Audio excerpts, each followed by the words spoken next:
अब इस रजगुण की कहानी, जो रजगुण है जो बीच में बैलेंस बना के रखने का, जहाँ पर ये रिएक्शन होती है, ठीक है, इन दोनों को सेपरेट, ये दोनों गुण सेपरेट करते हैं और फिर ये रिएक्शन कैरी ऑन होती है, तो एक का समावेश इसमें होता है ताकि काइनेटिक एनर्जी पोटेंशियल एनर्जी का ही खेल है मतलब। लेकिन ये अब एक्सटर्नल हो रहा है तो यहाँ पर जो है व्यवस्था वही फॉलो ऑन होनी है। कौन सा? ये रजगुण है, ये बीच में बैलेंस बना के रखेगा और धीरे धीरे धीरे तमस गुण को शांत करेगा ताकि सद्गुण का ही व्याप्त रहे। ठीक, अब यहाँ पर कौन सा गुण है?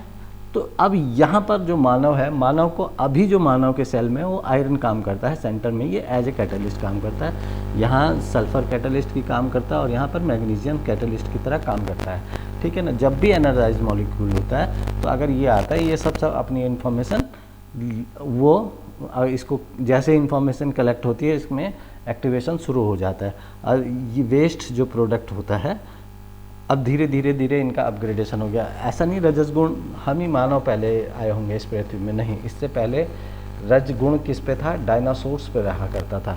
क्योंकि एक तो ये तो प्लांट हो गया और प्लांट को खाने वाला क्या रहा? हर्बीवोरस एनिमल हो गया। और तो क्या बनाया फिर उसके बाद? एक कार्निवोरस को रजगुण दिया गया। तो कार्निवोरस जब रजगुण बनाया गया तो उन्होंने क्या अराजकता फैला दी। अराजकता फैलाने से क्या हुआ कि ये जो हर्बीवोरस एनिमल्स थे वो ख़त्म हो गए। अब जब यही रहे और उसमें डिफ्रेंशिएट हो, वो जब सारे ख़त्म हो गए तो ये जो प्लांट है वो व्यवस्था में उछाल ये हो गया, ये सारी जगह प्लांट ही प्लांट उत्पाद होने लग गए। तो उसमें क्या हो गया? ये फिर इनबैलेंस होना शुरू हुआ। तो इस इम्बैलेंस को ख़त्म करने के लिए क्षत्रिय गुण, जिसे परशुराम कहा गया है, उन्होंने किसी न तरह से, चाहे आप वज्र मारें या कुछ भी करें, वो इन्होंने डायनासोर ख़त्म कर दिए थे क्योंकि उनका कलयुग में जन्म हुआ था। ठीक है ना। और इस तरीके से डायनासोर्स ख़त्म हुए। अब जो है, अब मानव जो है ये रोल निभा रहा है किसके बीच में? बैलेंस बनाने के बीच में मानव बना रहा है। तो यहाँ आयरन है, ठीक है ना। तो एक ये डीएनए बनाता है, ये दोनों की इन्फॉर्मेशन रखता है, ठीक है ना। ये दोनों की इन्फॉर्मेशन रखता है, किसकी?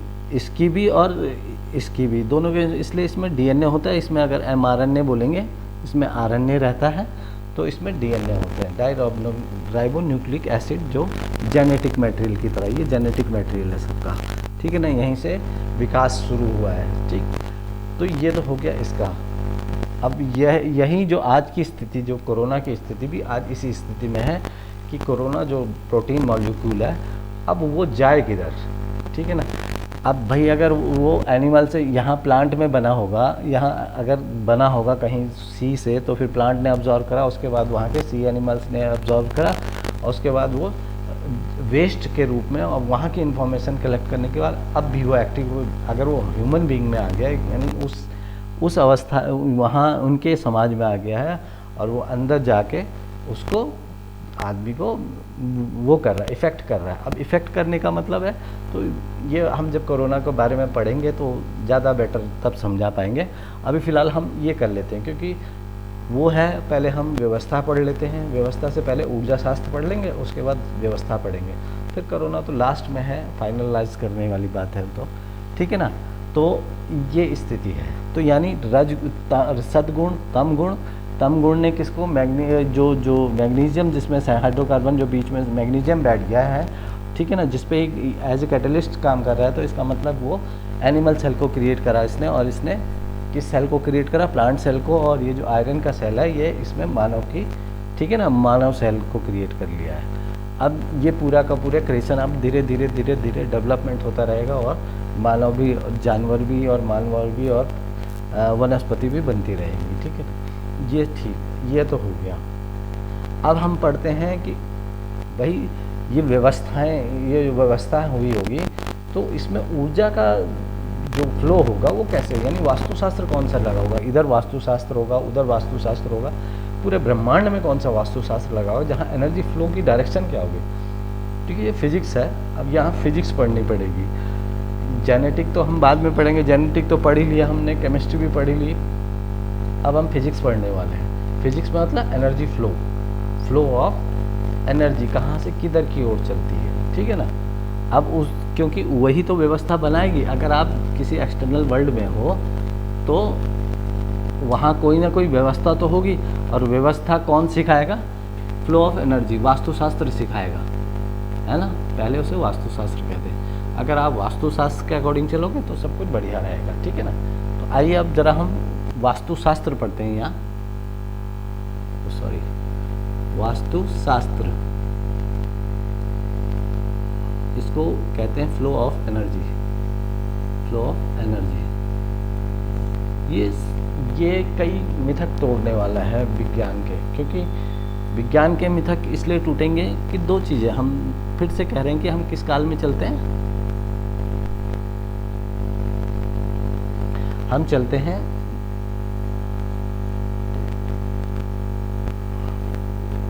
एक तो त्रेता युग में हो गया,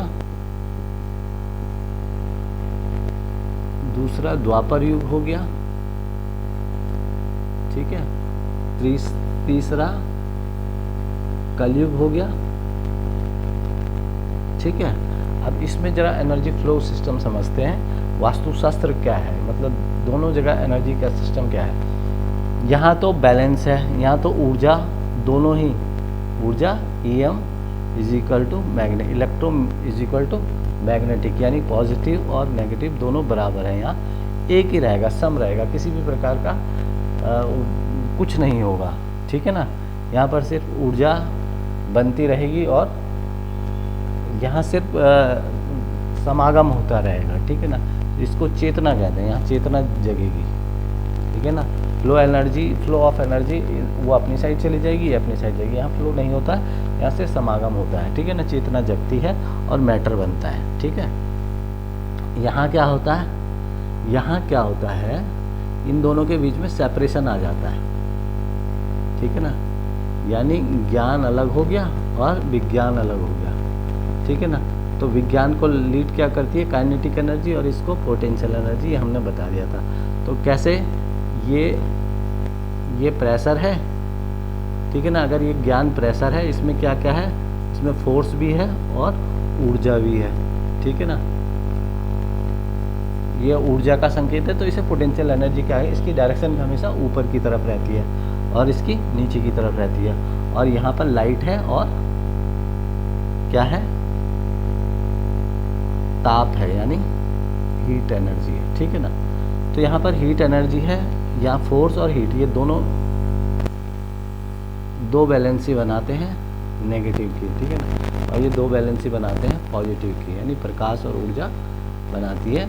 ये मैग्नेटिक रेडिएशन क्रिएट करता है और ये ये लाइट रेडिएशन क्रिएट करता है, ठीक है ना। तो ये भी +2 हो गया है, हीलियम बनाता है और ये हाइड्रोजन बनाता है, ठीक है ना। बाहर आके हमने बता दिया कि कैसे कैसे होता था, ठीक है ना। अब कलयुग में क्या हुआ, यानी एनर्जी यहाँ ऊपर की साइड, यहाँ फ्लो ऑफ एनर्जी हमेशा ऊपर की साइड रहेगा, ठीक है ना। और काइनेटिक एनर्जी हमेशा बाहर की साइड रहेगी। अगर इस एनर्जी को बनाएंगे तो ये इधर रहेगी, ठीक, ये इस तरीके से रहेगी काइनेटिक एनर्जी बाहर की साइड। ये बाहर की साइड सिर्फ आभास होगा इसका, ठीक है ना। आभास कैसे होगा, जब हमने जीव बनाया है, जीव से एनर्जी जब निकलती है तो आभास सिर्फ यहाँ पर जैसे बाल बने हैं, ठीक है ना। बाल तो उसकी तरफ हो गए, किसकी तरह, आप ये ऊर्जा ऊपर, सबसे ऊपर जैसे बुद्धि बनी है, ठीक है ना। बुद्धि के जो बाल हैं ऊपर की साइड हो गए, यानी ये सिर्फ रेडिएशन की तरह से काम करते हैं। ये कैप्चर्स द एनर्जी और फिर से ये आपको रिएक्शन चलती रहती थी यहाँ पर, ठीक है ना। अब आप यहाँ पर क्या हुआ, यहाँ पर टेम्परेचर और दाब बन गया, ठीक है ना। और जैसे ही आपका इंटरनल, ये सारा इंटरनल खेल है, इंटरनल टेम्परेचर और दाब, यानी अगर आपके हृदय में, यहाँ हृदय क्रिएट हो चुका है, हृदय में एक तो रस बन रहा है, ठीक है ना। रस बनेगा तो आपको प्यास लगेगी, ठीक है ना। रस की वजह से प्यास लगेगी। कलयुग यहाँ भोग बन रहा है, भोग की वजह से भूख लगेगी, ठीक है ना। दो एहसास हो गए, प्यास का एहसास हो गया और भूख का एहसास आपको कब, कलयुग ब्रह्मा की कृति में ही नजर आएगा भूख, ठीक है ना। ये हो गया। अब यहाँ पर जो है, यहाँ पर एनर्जी ऊपर की तरफ बह रही है, ठीक है ना। और ये काइनेटिक एनर्जी को शो करता है, इसकी डायरेक्शन इस तरीके से होगी, ठीक है ना। तो ये फ्लो ऑफ इलेक्ट्रॉन की वजह से होता है, फ्लो ऑफ प्रोटॉन की वजह से इस तरीके से चलती रहती है, ठीक है ना, अंदर और बाहर। अगर कुछ भी असामान्य अंदर होगा तो ताप, अंदर का ताप बढ़ेगा तो क्या होगा, बाहर आके पसीना आ जाएगा, ठीक है ना। फ्लो ऑफ एनर्जी यानी डायरेक्शन बाहर की साइड रहेगी। और अंदर कुछ भी अगर टेम्परेचर घटता है तो आपको ठंड लगने लगेगी, ठीक है ना। और ये दोनों प्रदर्शन होता है इससे, आपके ये जो बाल आते हैं ये आपको ऊर्जा का, अंदर और बाहर की ऊर्जा का सब कुछ आपको बताते रहते हैं, ठीक है ना। ये इंट्यूशन जिसको कहते हैं, सिक्स्थ सेंस की तरह काम करते हैं। ताकि भाई अच्छा सुंदर देखने के लिए तो आँख मिली है, सुनने के लिए कान मिले हैं, और सूंघने के लिए नाक मिली है, और टेस्ट करने के लिए जीभ मिली है। यही तो इंद्रियाँ, छठी इंद्रिय यही है जो बाल है, ये आपके अंदर खराब हुआ है तो बताते हैं, ठीक है ना। अंदर अगर कुछ गड़बड़ है तो ये बताना शुरू करते हैं। जैसे मैंने कहा यहाँ साउंड जो है, यहाँ आकाशवाणी के रूप में और यहाँ भविष्यवाणी के रूप में।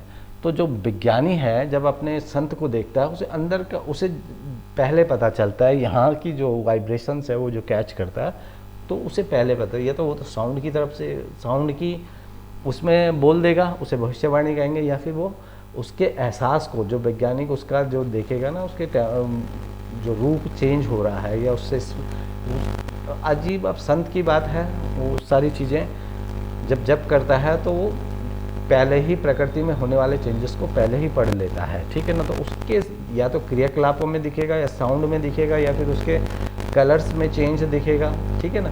ये सारी चीज़ें होती हैं, ठीक। तो वो भविष्यवाणी के तौर पे आगे बताई जाती हैं, जो कलयुग में भविष्यवाणी के रूप में लेती है, ठीक। तो फ्लो ऑफ एनर्जी का इधर जो है, इधर ऊपर की साइड है, यानी एंटी है।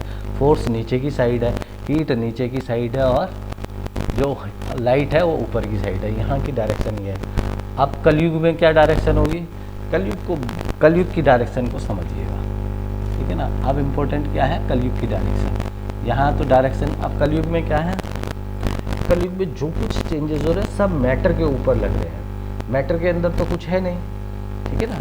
मैटर तो अब एनर्जाइज्ड होगा ना, तो आप मैटर बना रहे हैं, तो मैटर बनाएंगे आप। ये देखिए, ये मैटर बना, सोचिए मैटर की स्थिति है, ठीक।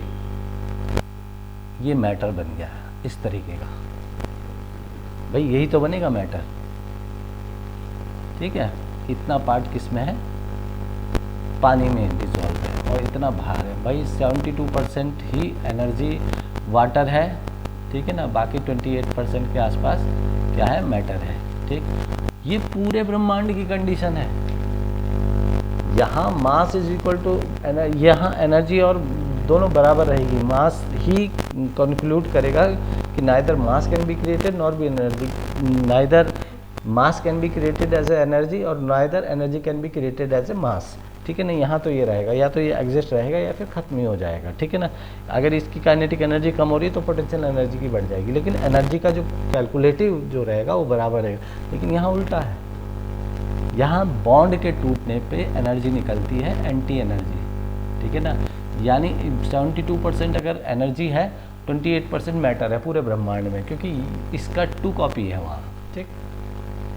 आप देखिएगा इस तरीके से। अब आप बताइए, अब ये 72% आपका मटेरियल एनर्जी रह गई, और 28% मैटर रहेगा पूरे ब्रह्मांड में। पूरी ब्रह्म यानी आकाश गंगा जिसमें हम रहते हैं, उसमें इस तरीके की एनर्जी का विषय, ठीक। अब आइए, अब यहाँ क्या हुआ, ये एटमॉस्फेयर सबसे पहले तो वो बना, क्या कहते हैं, ये बाउंड्री क्रिएट हुई काई से, O3 से, यानी ऑरा क्रिएट हो गया। ऑरा ही क्रिएट हुआ ना, तो ये गोल बन गया, ठीक। अब एटमॉस्फेयर हमने क्रिएट किया था, ठीक है ना। अब यहाँ पर NO2 भी बनेगा, NO2 भी रिएक्ट होगा तो वो NH2 बना लेगा, NH2 बनाएगा, NH2 NH3 बनाएगा, ठीक है।